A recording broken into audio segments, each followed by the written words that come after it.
And a good spiritual morning to you once again. I'm Father Cosmas. Thanks for joining me today for a quick chat and, of course, our morning cup of coffee. And for today, I wanted to comment on one of the new series that came out and finished, highly anticipated TV series, although I'm not really going to talk too much about the actual show, so don't worry if you're not a fan or you didn't watch the show. The video is not really about the show, but more the implications of that. And the show is Rings of Power on Amazon Prime.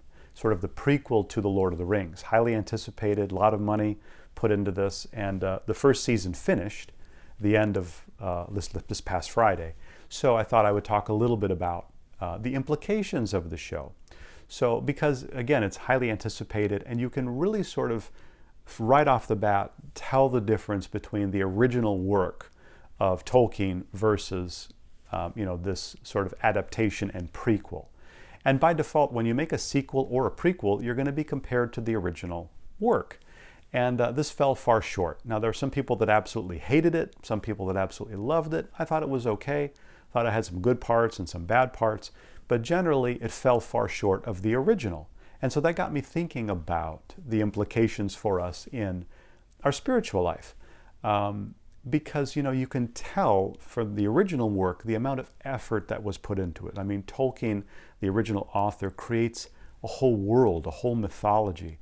I mean, he writes books, and for the books, he creates and writes languages. He creates cultures. He just creates this whole world, and you can see the time and the dedication and the effort that goes into it to make it great.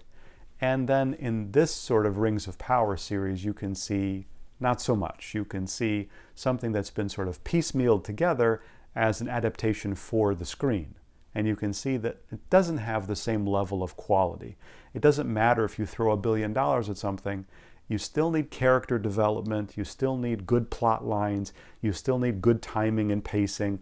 And it doesn't really have a lot of that. There are certain episodes where entire groups of characters don't appear and aren't mentioned. There are other episodes where a lot happens, some where absolutely nothing happens and the story isn't moved forward. So there's lots of holes in it. And it got me thinking about our spiritual life, because far too often we can approach our spiritual life, in much the same way. We can piecemeal it and not take the care and the effort to think ahead and to try to create something that is, amazing, which we can do. But it takes time and effort and care. And so far too often, we wake up on a Sunday and say, well, I should go to church today.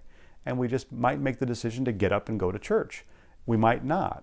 We might make the decision to, say our prayers. We might not. We might sort of be very random and haphazard about how we're doing things. And we need to take time and effort and care to sort of craft something that is worthwhile. Plan ahead and make sure that what we're doing, it's important to us. If it's important to us, we'll take the time and the effort and the dedication to make sure that it goes well. If it doesn't seem as important, then we'll sort of piecemeal it together and end up with whatever we end up with. And we sort of just by default say, well, the Spirit moved me, and so that ended up happening, kind of as our loophole or our scapegoat to sort of say, well, I did it last minute because the Spirit moved me.